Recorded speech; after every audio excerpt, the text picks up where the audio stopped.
Halo rebahaners dimanapun kalian berada, bagaimana kabarnya? Semoga kalian semua sehat dan WIP tetangga kalian masih aman.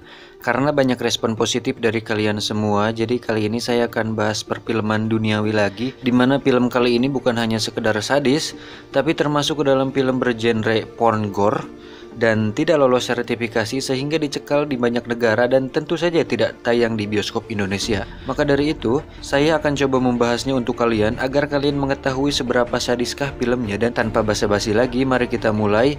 Dan seperti biasa, mari kita sebat dulu supaya nontonnya agak santai dan comfortable. Anjir, gara-gara makan Oreo Supreme jadi lihai bahasa Inggris gini gue. Langsung saja simak pembahasannya.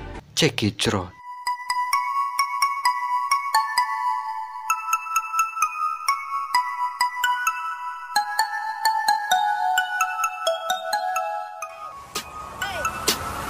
Get it when I get back.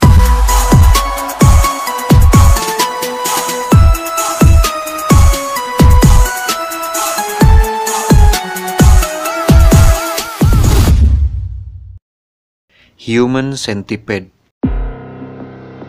Human Centipede bercerita tentang seseorang bernama Bill Boss yang diperankan oleh aktor bernama Dieter Lasser.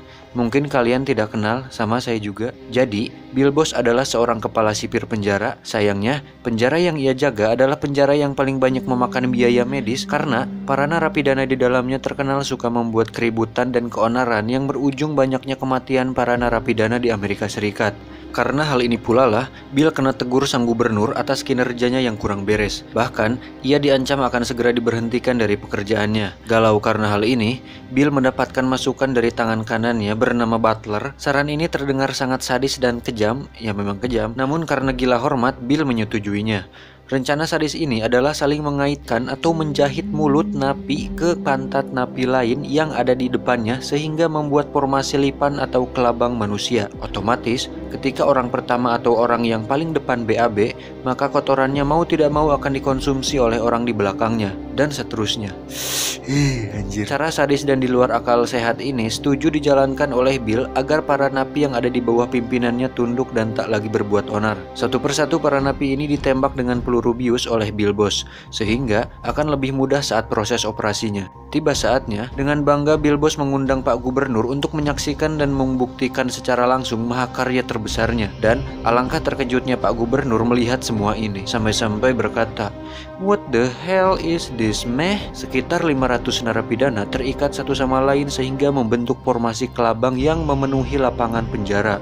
Dan pada akhirnya, Pak Gubernur juga menilai bahwa ide Bill Boss ini sudah keterlaluan dan di luar akal sehat dan mengatakan bahwa Bill Boss dan tangan kanannya akan dihukum mati atas hal ini. Ending filmnya tidak jelas dan sangat membagongkan sekali. Secara garis besar itulah plot cerita dalam film ini. Tidak ada kejutan yang mengerewaskan atau bahasa kerennya plot twist atau teka-teki, sehingga yang saya dapat hanya ngeri dan jijik. Belum membuat saya sampai wah anjing ini film. Nah, belum sampai ke ekspresi itu gitu. Tapi dengan ide gila yang beda dari yang lain, film ini sangat cocok bagi Anda yang suka film gore dan sadis.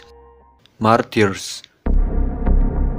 Kisahnya dibuka dengan adegan seorang gadis cilik yang tubuhnya terlihat penuh luka berlari seolah kabur dari sesuatu. Adegan lalu berpindah ke sebuah panti asuhan di mana kita akan tahu bahwa gadis tersebut bernama Lucy. Ingat ya, namanya Lucy. Dan dia memang baru saja kabur dari tempat ia diculik dan disiksa oleh orang yang tak dikenal.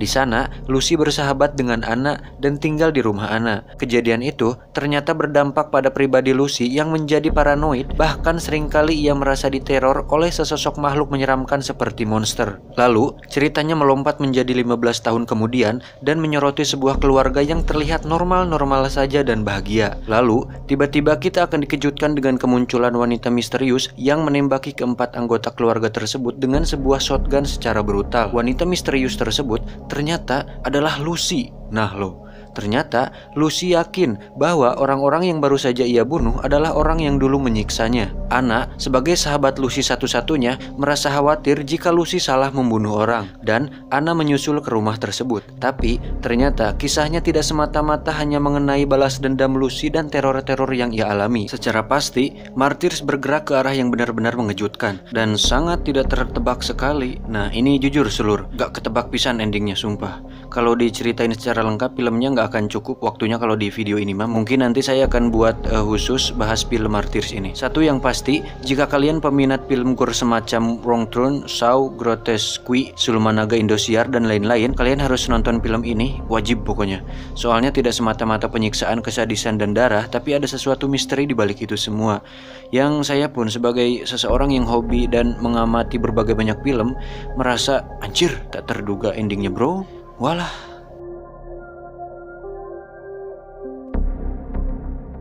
Grotesque.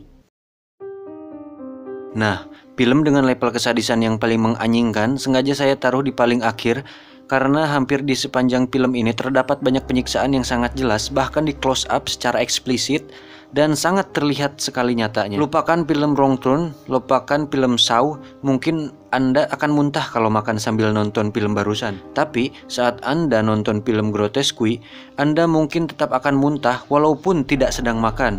Film ini menceritakan tentang pasangan muda-mudi yang baru saja pulang kencan. Tiba-tiba di tengah jalan mereka dipukul hingga pingsan oleh seseorang. Saat sadar, mereka sudah berada di sebuah ruangan bawah tanah yang sangat menyeramkan dan mereka berdua sudah dalam keadaan terikat. Ternyata orang yang menculik mereka adalah seorang pria paruh baya yang merupakan seorang dokter. Dan dari situlah semuanya dimulai. Berbagai adegan eksplisit pun akan memanjakan mata Anda. Di antaranya penyiksaan, penusukan, mutilasi, pelecehan, pemerkosaan, disetrum, disayat, dan pemotongan beberapa bagian tubuh. Sehingga jikapun mereka berdua selamat, maka akan cacat seumur hidup. Setelah mengalami itu semua, entah kenapa mereka kemudian diobati oleh si dokter gila tersebut hingga mereka kembali pulih walaupun dengan beberapa anggota tubuh yang tidak lengkap. Dokter tersebut mengatakan jika dia menyesal dan meminta maaf dan berjanji akan melepaskan mereka setelah mereka benar-benar pulih. Si dokter bercerita bahwa dirinya awalnya memang berniat untuk menculik dan menyiksa mereka sampai mati. Tapi